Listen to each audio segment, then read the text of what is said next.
तो आज हम बात करेंगे परमाणु संरचना में इलेक्ट्रॉनिक विन्यास की। बहुत से ऐसे बच्चे हैं जिनको इलेक्ट्रॉनिक विन्यास निकालना नहीं आता है, तो आज हम बहुत सरल तरीके से सीखेंगे।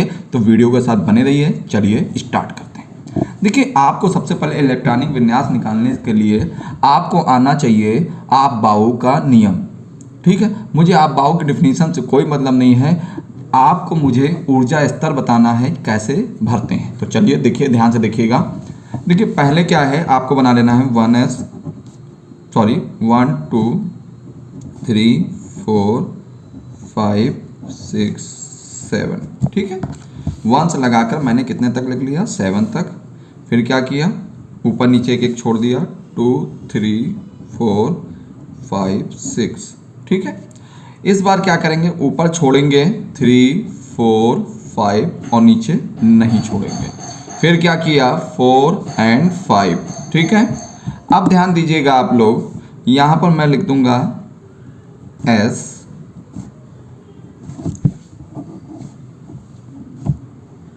यहां पे हम लिख देंगे P और यहां लिख देंगे D और यहां पर लिख देंगे F। अब मेरे साथ ध्यान दीजिएगा, हम कैसे इसको मिला रहे हैं। तो ध्यान दीजिए, पहला क्या है 1s, तो 1s, इसके बाद देखिएगा ये 1s हो गया। अब इसके आगे से नहीं आना है, अब पीछे से आना है। तो ये आपका घूम के आ गए, क्या हो गया 2s। 2s में आप घूम के फिर पीछे से आए तो क्या हो गया 2p। फिर इसके बाद क्या हो गया 3s। 3s में आपने क्या किया, फिर से पीछे से आए तो ये हो गया 3p और 4s। 4s में क्या किया, आप फिर पीछे से आते हैं तो ये हो जाता है 3d, ये हो गया 4p, ये हो गया 5s। ठीक है, फिर पीछे से आइए, 5s के बाद आ जाइए 4d 5p और 6s। फिर घूम के पीछे से आइए, ये 4f 5d 6p 7s और 7s के बाद लास्ट में आइए 5f और 6d। ठीक है, आप इसकी जब बनाने की प्रैक्टिस करेंगे तो आपको ये ज़्यादा समझ में आएगा। इसको 1-2 बार नहीं, 3-4 बार बना के देखिए, तब ज़्यादा बेटर में आएगा। अब ध्यान देना है आपको, पहला क्या है 1s, फिर घूम के आए, दूसरा क्या है 2s, फिर घूम के आइए 2p, 2p के बाद 3s, 3s के बाद 3p, 3p के बाद 4s, 4s घूम के आइए 3d, 3d के बाद क्या आ गया 4p, 4p के बाद क्या आ गया 5s, 5s के बाद क्या आ गया 4d और 4d के बाद क्या आ गया 5p, 5p के बाद क्या आ गया 6s। फिर घूम के आइए 6s के बाद क्या आ गया 4f, 4f के आगे क्या है 5d और 5d के आगे क्या है 6p और 6p के आगे क्या है 7s। फिर घूम के आइए 5f, फिर क्या है 6d। ठीक, आपने क्या, आपको करना क्या है, निम्न ऊर्जा से उच्च ऊर्जा के स्तर में इलेक्ट्रॉनों को भरना है। अब कैसे भरना है ये अब हम सिखाएंगे। सबसे पहले नियम ध्यान रखिए कि S में अधिक से अधिक 2 इलेक्ट्रॉन, जहाँ जहाँ ये S आए वहाँ वहाँ आपको क्या करना है, केवल कितने 2 इलेक्ट्रॉन भरने हैं। ठीक है, अधिक से अधिक। P में अधिक से अधिक आपको क्या करना है, कितने इलेक्ट्रॉन भरना है 6, जहाँ जहाँ P आए वहाँ क्या करोगे, आप कितने इलेक्ट्रॉन भर दोगे 6। D में अधिक से अधिक आप 10 भर सकते हो, यहाँ देखिए 3D से 3D 4D 5D and 6D, यहाँ पे कितना 10 इलेक्ट्रॉन। और F में आप 14 इलेक्ट्रॉन भरेंगे। ठीक है, अब देखिए आगे कुछ तत्वों का इलेक्ट्रॉनिक विन्यास हम आपके सामने करके दिखा रहे हैं, तो ध्यान से देखिएगा। तो पहला है आपके सामने, मान लीजिए परमाणु क्रमांक मैंने ले लिया 17, क्लोरीन का 17 होता है। तो आपको कैसे चलना है, तो ध्यान दीजिए, मैं दूसरे में ले लेता हूँ तब ज़्यादा बेटर आएगा तो समझ में। नियम देखिए, परमाणु क्रमांक कितना रखना है 17, क्लोरीन का होता है 17, तो 17।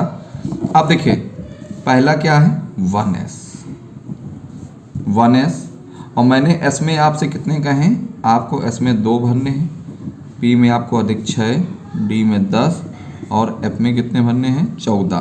ठीक है, तो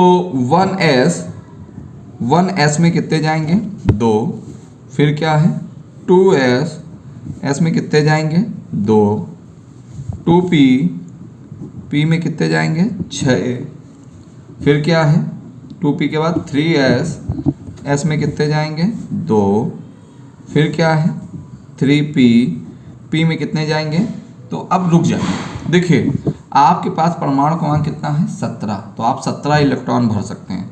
2 2 4 6 10 2 12, अब 12 5 17 होता है, परंतु आप p में यहाँ कितने भर सकते हैं 6 से अधिक नहीं भर सकते, 6 भर सकते हैं या 6 से कम भर सकते हैं। तो आपके पास जो है केवल 5 इलेक्ट्रॉन है, तो यहाँ 6 नहीं लिखेंगे, कितने लिखेंगे 5।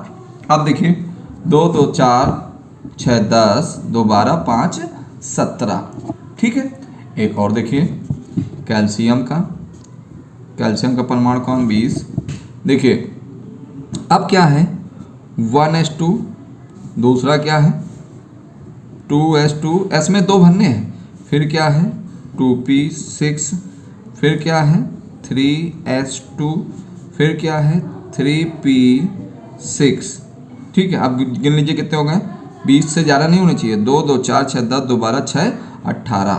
3p के बाद क्या आता है 4s, क्या आता है 4s, और s में कितने भरने हैं 2, 2 2 4 6 10 2 12 6 18, 18 2 20। एक और देखिए, मान लीजिए आप लिख लेते हैं आयरन का, आयरन है 26, तो 26 का आप लिखिए, पहला क्या है 1s, पहला क्या है 1s, s में कितने 2, दूसरा क्या है 2s, s में कितने 2, तीसरा क्या है 2p, p में कितने 6, फिर तीसरा क्या है 3s, s में कितने 2, फिर क्या है 3p, p में कितने 6, फिर 4s कितने 2। अब गिन लीजिए 2 2 4 6 10 2 12 6 18 2 20। आगे क्या है 3d, d में तो आप 10 भर सकते हो, परंतु आपके पास बचे कितने हैं 20 यहाँ तक हैं, और परमाणु क्रमांक कितना है 26, तो आपके पास केवल 6 इलेक्ट्रॉन बचे, तो 10 अधिक से अधिक मगर कम आपके पास हैं कितने 6। ठीक है, तो इस प्रकार आपने डी में कितने भरे 10 इलेक्ट्रॉन भर दिए, सॉरी 6 इलेक्ट्रॉन भर दिए। एक और देखिए जिंक का, Zn का परमाणु क्रमांक होता है 30। ठीक है, देखिए बहुत ध्यान से समझेंगे तो आपको सब क्लियर हो जाएगा। ठीक है, जरा सा वीडियो भी स्किप करेंगे तो आपको समझ में नहीं आएगा। अब देखिए फिर से पुनः 1s, s में कितने 2, फिर क्या 2s 2, फिर क्या है 2p, कितने होंगे इलेक्ट्रॉन 6, फिर क्या 3s, कितने इलेक्ट्रॉन 2, फिर क्या 3p, कितने इलेक्ट्रॉन 6, फिर क्या 4s 2, फिर क्या है 3d। अब 20 यहाँ तक होते हैं और 30 हैं आपके पास इलेक्ट्रॉन, यानी परमाणु क्रमांक जितना होगा उतने ही इलेक्ट्रॉन होंगे। तो आपके पास यहाँ तक 20 है, तो डी में कितने भर दें, क्योंकि डी में अधिक से अधिक कितने भर सकते हो 10, तो यहाँ 10 भर दो, बस हो गया। 2 2 4 6 10 2 12 6 18 2 20 10 30। इस तरह आपको क्या करना है इलेक्ट्रॉनिक विन्यास। अब हम आपको निकालना सिखाएंगे क्वांटम संख्या कैसे निकालते हैं। अगला हमारा टॉपिक जो है वो क्वांटम संख्या का है कि क्वांटम संख्या निकालते कैसे हैं, यानी आपको कैसे बताना है n, l, m और s। n क्या है मुख्य क्वांटम संख्या, l क्या है द्विगंशी क्वांटम संख्या, m क्या है चुंबकीय क्वांटम संख्या और s क्या है चक्रण क्वांटम संख्या। इन चारों के मान आपको बताने हैं और बहुत ही सरल है। अब मान लीजिए आपके सामने मैंने दे दिया, कह दिया 3D10 में चारों क्वांटम संख्याओं के मान बताइए। 3D10 के चारों n, l, m, s के मान बताइए। तो ध्यान से देखिएगा कैसे लिखेंगे।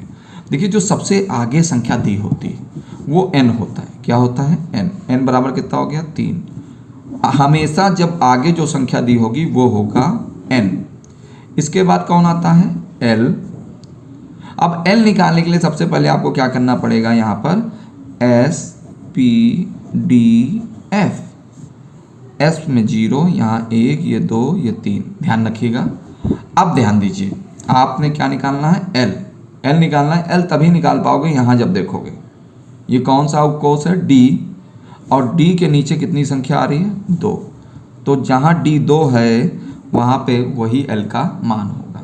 ठीक है, आगे ध्यान दीजिए, आगे क्या निकालना है आपको? m। m निकालने के लिए सबसे पहले आपको क्या करना होगा? d उपकोष देखना होगा। d में मैं आपकी जानकारी के लिए बता दूं, d में जो डिब्बे बनते हैं यानी जो उपकोष बनते हैं वो 5 बनते हैं। कितने बनते हैं? 5। और d में 5 उपकोष बना लिए। फिर इसके बाद आपको l देखना है। l कैसे करेंगे? आपको l में +2 से लगाकर -2 तक चलना है। +2, +1, 0, -1, -2, यानी +2 से लगाकर कहाँ तक चले? -2 तक। और कितने इलेक्ट्रॉन भरने हैं आपको? 10। कितने इलेक्ट्रॉन भरने हैं? 10। तो ध्यान दीजिए, 1, 2, 3, 4, 5, 6, 7, 8, 9 और ये रहा 10वां इलेक्ट्रॉन। 10वां इलेक्ट्रॉन कहाँ आ गया? -2। अब आपको क्या निकालना है? s। अब ये 10वां इलेक्ट्रॉन जो है वो कहाँ पर है? 10वां इलेक्ट्रॉन ये है ना, नीचे की ओर। अगर तीर ऊपर है तो आप +½ लिखेंगे, अगर तीर नीचे है तो -½ लिखेंगे। यानी ये क्लॉकवाइज है। क्लॉकवाइज का मतलब घड़ी की सुई की दिशा, और ये क्या है? एंटी क्लॉकवाइज, घड़ी की विपरीत दिशा। यानी तीर नीचे तो -½ तो तीर कहाँ? 10वां इलेक्ट्रॉन कहाँ है? नीचे है। तो ये क्या हो गया? -½ हो गया। ठीक है, अब मान लीजिए हम अगला ले लेते हैं 3d6। ठीक, अब n बराबर देखिए कितना है? 3 ही है। तो n बराबर आपने कितना लिख दिया? 3। l बराबर कैसे निकालोगे? क्योंकि d है। l तभी निकलेगा जब आप इसको देखेंगे, जो भी होगा SPDF में। ये d है, d के नीचे क्या है? 2, l बराबर 2। m कब निकलेगा? m देखिए d आ गया। d में कितने डिब्बे बनेंगे? 5। कितने बनेंगे? 5। 1, 2, 3, 4, 5। अब तुरंत d को देखने के बाद आप l को देखोगे। यहाँ पर क्या करोगे? +2, +1, 0, -1, -2। फिर इसके बाद क्या करोगे? कितने इलेक्ट्रॉन हैं? 6। 1, 2, 3, 4, 5 और ये रहा 6ठा इलेक्ट्रॉन। 6ठा इलेक्ट्रॉन किसके नीचे आया? 2 के। तो m बराबर कितना हो गया? +2। और s बराबर क्या लिखोगे? 6ठा इलेक्ट्रॉन नीचे की ओर है, तो मैंने कहा है जब इलेक्ट्रॉन ये जो होगा तीर नीचे की ओर तो क्या होगा? -½ तो ये -1/2। अगला देखिए, मान लीजिए आपके सामने लिखा है 4s2। तो मैंने कहा है जो आगे संख्या लिखी होती है वो क्या होती है? आपकी मुख्य क्वांटम संख्या यानी 4। l कैसे पहचानेंगे? यहाँ पर कौन सा है? s है। तो यहाँ पर s किसके नीचे है? 0। तो क्या l बराबर आ गया? 0। अब जब l 0 है तो हमेशा ध्यान रखिए s के मामले में अगर l 0 आ जाए, ठीक, अगर s के मामले में अगर 0 आ जाए तो m भी क्या होगा? 0। और s क्या होगा? यानी s क्या होगा? ध्यान दीजिए, चक्रण क्वांटम संख्या क्या होगी? यहाँ पर कितने इलेक्ट्रॉन हैं? 2। अगर 2 हैं तो ये होगा -½ अगर, क्योंकि s में अधिक से अधिक कितने इलेक्ट्रॉन ले सकते हैं? 2। अगर यहाँ संख्या 1 लिखी होती तो +½ होता, अगर संख्या 2 लिखी हुई है तो -½ ऐसे पहचानेंगे। ठीक है, इसके बाद है आपका 3p5। 3p5 का देख लीजिए, n बराबर कितना आ गया? आगे दिया हुआ है 3। l बराबर कैसे निकालेंगे? p है। p निकालने के लिए हम लोग क्या करेंगे? sp, p के नीचे कितना है? 1। p 1 है, वही क्या कहलाएगा? l। जो p होगा वही आपका l का मान होगा। ठीक, SPDF में जो मान होगा वो आपका l होगा। m क्या है? m क्या है? p। तो अब p में कितने डिब्बे बनाने हैं हमको? 3। कितने बनाने हैं? 3। p देखने के बाद तुरंत l देखेंगे। 1 + 1, 0, -1। कितने इलेक्ट्रॉन है? 5। 1, 2, 3, चौथा और ये 5वां। 5वां किसके नीचे आया? जीरो के नीचे तो जीरो लिख दिया। अब ध्यान दीजिएगा पांचवा इलेक्ट्रॉन एस कैसे निकालेंगे, पांचवा इलेक्ट्रॉन नीचे की ओर है तो ये हो जाएगा -12। ठीक है, इस चीज़ को बेहद ध्यान रखें। एक दो एग्जाम्पल और देखेंगे फिर आगे बढ़ेंगे। देखिए वीडियो अगर समझ में आया तो आप लाइक जरूर करें, साथ ही कमेंट जरूर करें कि हाँ समझ में आया मुझे। ठीक है, इससे क्या होता है, मोटिवेशन मिलता है। अब देखिए यहाँ पर मैं लिख लेता हूँ, मान लीजिए 4F12। तो मैंने हमेशा कहा आगे जो संख्या दे रखेगी वो क्या है, n बराबर क्या है 4। l कितना होगा, l कैसे निकालते थे, SPDF 0 1 2 3। f है ना, यानी कितना है 3, यानी वही क्या होगा l होगा। f 3 है, इसका मतलब l का मान कितना होगा 3। अगर d 2 होता तो l का मान कितना होता 2। अगर p 1 होता तो l का मान कितना होता 1। समझ गए। अब m निकालना है। m हमेशा कैसे निकालोगे, f में 7 डिब्बे होते हैं, कितने 7 उपकोष होते हैं, 1 2 3 4 5 और ये रहा 7। ठीक है, ध्यान दीजिए, हमेशा ध्यान रखिए s में 1 उपकोष होगा, p में 3 डिब्बे होंगे, d में 5 होंगे और f में 7 होंगे। तो देखिए क्या इलेक्ट्रॉन भरना है। इलेक्ट्रॉन भरने से पहले आपको मैंने कहा था f देखने के बाद l देखोगे, तो प्लस से लगाकर -3 तक चलो, +3 +2 +1 0 -1 -2 -3। ये इलेक्ट्रॉन भरा, कितने इलेक्ट्रॉन भरने 12। तो 1 2 3 4 5 6 7 8 9 10 11 12। 12वां इलेक्ट्रॉन आया -1 आ गया। s क्या है, 12वां इलेक्ट्रॉन आप देखेंगे नीचे की ओर आया है, तो यानी ये क्या हो गया -, क्या हो गया -। चलिए अब आगे सीखते हैं थोड़ा आयन वाले। आयन में इलेक्ट्रॉनिक विन्यास कैसे किए जाते हैं। अगर धन आवेश है तो क्या करेंगे, ऋण आवेश है अगर किसी में तत्व में तो तब क्या करेंगे, तो बेहद ध्यान से देखिए। तो आगे देखिए, जब तत्वों में चार्ज लगा हो प्लस या माइनस, उस कंडीशन में क्या करेंगे, तो ध्यान रखिएगा जब प्लस चार्ज लगा होता है उतने इलेक्ट्रॉन हम कम कर देते हैं, अगर माइनस लगा होता है तो उतने इलेक्ट्रॉन हम बढ़ा देते हैं। जैसे यहाँ पर माइनस है 1 तो 1 इलेक्ट्रॉन क्या करेंगे बढ़ा के लिखेंगे, यहाँ +2 का है तो 2 इलेक्ट्रॉन कम कर देंगे, यहाँ +4 है तो 4 इलेक्ट्रॉन क्या करेंगे कम कर देंगे। तो ध्यान दीजिएगा यहाँ पर। अब देखिए कैसे करेंगे इसका इलेक्ट्रॉनिक विन्यास, तो हमारे पास इलेक्ट्रॉनिक विन्यास तो लिखा ही है। आइए ये देखिए 30 का है, तो पहला क्या है 1s, s में कितने भरने हैं बताइए, s में 2, p में 6, d में कितने 10 और f में कितने 14। ठीक है, तो 1s, s में कितने भरने 2, 2p, इसके बाद 2p नहीं आएगा, इसके बाद क्या आ रहा है 2s, s में कितने भरने हैं 2, फिर क्या आएगा 2p, p में कितने भरने 6, फिर क्या है 3s, s में कितने बनने 2, फिर क्या आ गया 3s के बाद क्या आएगा 3p, p में कितने बनने 6, फिर क्या आया 4s, s में कितने बनने 2, फिर क्या है 3d, d में कितने बनने 10। देखिए 2 2 4 6 10, 2 12 और 12 और 6 18 और 2 20 और 10 30। अब आपको क्या करना है, 2 इलेक्ट्रॉन, क्योंकि 2 प्लस है तो जब भी प्लस होगा तो इलेक्ट्रॉन आपको कम कर देंगे। और कम कहाँ से करोगे, सबसे आखिरी वाले जो सबसे बाहरी उपकोष होगा, सबसे बाहर की ओर जो होगा, सबसे आपको लग रहा होगा सबसे बाहर की ओर 3d है, परंतु ऐसा नहीं है। सबसे 3 के बाद कौन सी संख्या आती 4, तो हम 4 वाले ऊर्जा स्तर के इलेक्ट्रॉनों को क्या करेंगे कम करेंगे।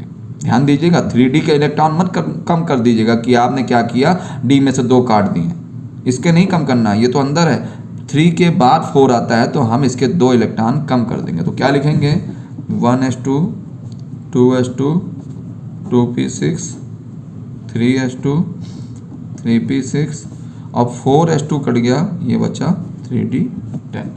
ठीक है, अब गिन लीजिए क्योंकि 30 में 2 कम हो जाएंगे, कितने बचेंगे 28। 2 2 4 6 10, 2 12 6 18 और 10 28। हो गए कि नहीं हो गए? mn का देखिए, पहले पूरा पूरा कर लीजिए। 1s2 2s2 2p6, p में 6, 3s2 3p6 4s2 और 3d5। कितने हैं, कितने इलेक्ट्रॉन हैं 25। 2 2 4 6 10, 2 12 6 18, 2 20 5 25। कितने इलेक्ट्रॉन कम करने हैं 4। तो सबसे पहले क्या करेंगे, पहले हमारे पास जितने पैसे होंगे उनको खर्चा करेंगे, फिर जब हमारे खर्चा हो जाएंगे तो फिर सामने वाले के खर्चा करेंगे। ठीक है, तो देखिएगा 1s2, देखिए सबसे बाहर कौन है, 3 के पहले 4 आता है, 3 के बाद 4 आता है ना, तो पहले तो 2 इलेक्ट्रॉन इसके कम कर देंगे और टोटल कितने कम करने, 4। 2 इलेक्ट्रॉन फिर 3 वाले के कम करेंगे। तो देखिए 1s2 2s2 2p6 3s2 3p6, इसके 2 कम कर दिए, इसके भी 2 कम करेंगे तो 3d3 हो गया। ठीक है, 2 इसके टोटल कितने होंगे 4। 25 में से 4 चले जाएंगे, 21 बचेंगे। देखिएगा 2 2 4 6 10 और 10 2 12, 12 6 18, 18 3 21। अब Cl का देख लीजिए, पहले पूरा लिख लीजिए। 1s2 2s2 2p6 3s2 3p6। ठीक है, लग रहा मैं ज़्यादा चला गया, 17 है ना, 2 2 4 6 10 2 12, यहाँ 18 हो गए हैं, मुझे लिखने कितने चाहिए 5। ठीक है, अब ध्यान दीजिए यहाँ पर 3s में मत कम कर दिएगा क्योंकि 3s के बाद 3p आता है, तो ये सबसे बड़ा है ना। तो p में कितने इलेक्ट्रॉन आपको कम करने की बढ़ाने हैं, ध्यान दीजिएगा यहाँ एक माइनस है, यानी जब भी माइनस आएगा चार्ज में तो इलेक्ट्रॉन बढ़ जाएंगे। तो 5 की जगह यहाँ कितने हो जाएंगे 6। तो 1s2 2s2 2p6 3s2 और 3p6, यानी 17 की जगह एक बढ़ जाएगा, कितने होंगे 18। 2 2 4 6 10, 2 12 6 18। ठीक है, चलिए अब एक और देख लेते हैं। एक ये देख लीजिए आप, Cr2+, Cr का होता है 24, और आपकी जानकारी के लिए मैं बता दूँ ये अपवाद है। कैसे अपवाद है, इसका इलेक्ट्रॉनिक विन्यास समझिए। 1s2 2s2 2p6 3s2 3p6 4s1 4s2 और आप लिखेंगे 3d4, आप ये लिखेंगे, परंतु ये क्या है गलत है, ये क्या है गलत है। ये इलेक्ट्रॉनिक विन्यास अगर आप लिखते हैं तो आपका काट दिया जाएगा। ठीक है, ध्यान दीजिएगा क्यों काट दिया जाएगा। अब देखिए डी में 5 डिब्बे होते हैं, आपको कितने डिब्बे होते हैं 5, 1 2 3 4 5। इलेक्ट्रॉन कितने हैं 1 2 3 4। अब ये चाहेगा कि जो मेरा एक खाली है कम से कम आधा तो एक ये भी भर जाए, तो कम से कम आधे सेल तो भर जाए, यानी एक तरफ के दिशा तो भर जाए। तो ये क्या करेगा, ये 4s वाले से एक इलेक्ट्रॉन ले लेगा। तो इसका सही इलेक्ट्रॉनिक विन्यास है 1s2 2s2 2p6 3s2 3p6 और ये हो जाएगा 4s1 और ये हो जाएगा 3d5, यानी 2 थे इसके पास, इसके पास, इसने इसको 1 दे दिया तो ये 5 हो गया, ये क्या हो गया 1 हो गया। ये सही इलेक्ट्रॉनिक विन्यास है। अब कितने के इलेक्ट्रॉन कम करने हैं 2, तो 2 कहाँ से कम हो जाएंगे, पहले तो 4 से 1 कम होगा और फिर d से कितने कम होंगे 1। तो यहाँ क्या लिखोगे सही जो है इसके अनुसार 1s2 2s2 2p6 3s2 3p6 और 4s तो लिखना ही नहीं है, और 3d में एक इसमें कम कर दीजिए, एक इसमें कम कर दीजिए, तो ये हो गया 3d4। इस प्रकार आपका ये अपवाद भी क्लियर हो गया। एक और अपवाद है कॉपर 29 का Cu2+, ठीक है, और कॉपर 29 का देखिए 1s2 2s2 2p6 3s2 3p6 4s2, अब देखिए 4s2 लिख दिया मैंने और 3d9। क्या ये सही होगा, बिल्कुल नहीं होगा। क्या होगा 1s2 2s2 2p6 3s2 3p6, ये होगा 4s1 और इसको एक इलेक्ट्रॉन दे देगा 3d10, इसका 10 पूरा हो जाएगा। आपको भी पता है अगर आपके पास 9 रुपए हैं तो आप सोचोगे ये 10 हो जाए तो 1 रुपये किसी से उधार ले सकते हो, है ना, तो ये 10 कर लोगे आप। अब इसमें कितने कम करने, 2 इलेक्ट्रॉन, एक इसका कम कर दो एक इसका कम कर दो, तो 1s2 2s2 2p6 3s2 3p6, अब इसका एक कम हो गया और इसका भी एक कम हो गया, तो ये 3d कितना हो जाएगा 9, 29 में 2 कम होगा 27 होने चाहिए। देखिए 2 2 4 6 10, 2 12 और 6 18, 18 9 कितने हो गए 27। ठीक है, ये एग्जाम्पल आपके पेपर में पूछे जाते हैं खूब। अब आपको ये बताना है कि अयुग्मित, आप कभी कभार पूछ लेता है कि इसमें जो उपकोष हैं इसमें अयुग्मित व युग्मित इलेक्ट्रॉनों की संख्या, ध्यान से देखिएगा, मैं जब लिखूंगा तब आपको बेहद अच्छा समझ में आएगा।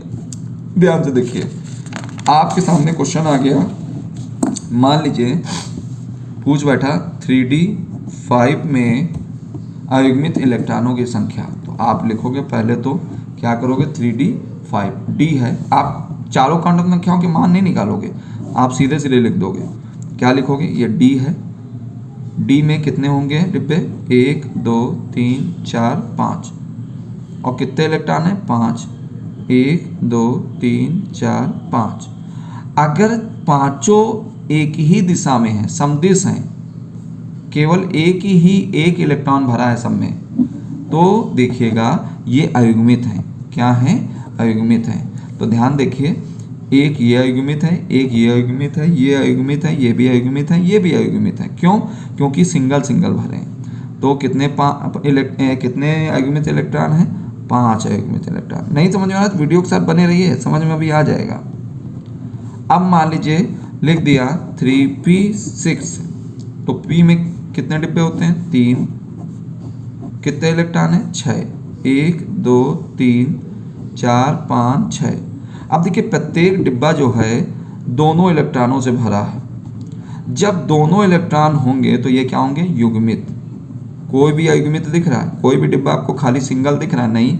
अगर केवल एक दिशा में तीर है, जैसे देखिए एक दिशा में तीर है तो ये अयुग्मित है, और जब ये दोनों सब डिब्बे दोनों इलेक्ट्रॉनों से भरे होंगे तो ये क्या होंगे, युग्मित होंगे। देखिए 3d7 का देखिए, d है, d में 1 2 3 4, d में कितने इलेक्ट्रॉन होंगे 7, 1 2 3 4 5 6, और ये रहा 7। अब मैं आपसे क्वेश्चन पुटअप करूं, कितने युग्मित हैं और कितने अयुग्मित हैं। तो देखिए ये 2 डिब्बे क्या हैं, पूरी रूप से भरे हुए हैं, तो 2 तो हो गए युग्मित, और 3 क्या हैं, अधूरे, केवल एक ही दिशा में भरे हैं, तो 3 क्या हो गए, अयुग्मित। 3 क्या हो गए, अयुग्मित। ठीक है, अब आपसे हम क्वेश्चन अगला पुटअप कर दें कि 2p4 के लिए युग्मित इलेक्ट्रॉनों की संख्या बताओ। तो p में कितने होते हैं, 3 डिब्बे, 3 उपकोष, इनको डिब्बों को उपकोष कहते हैं। तो कितने इलेक्ट्रॉन है, केवल p देखना है, p में 4 इलेक्ट्रॉन है, 1 2 3 4, तो 1 है युग्मित और 2 क्या हैं, अयुग्मित। ठीक है, इस प्रकार आपने हर तरह से क्वांटम संख्या के जितने भी टिपिकल टाइप के क्वेश्चंस थे उनको सॉल्व कर लिया है। तो और भी टिपिकल क्वेश्चंस हम आपके लिए ऐसे ही लाते रहेंगे क्वांटम संख्या के टॉपिक से, तो आप वीडियो के साथ बने रहिए। अभी इतना वीडियो देखिए, अच्छा लगता है तो कमेंट सेक्शन के माध्यम से मुझे ज़रूर बताएं। जय हिंद, जय भारत।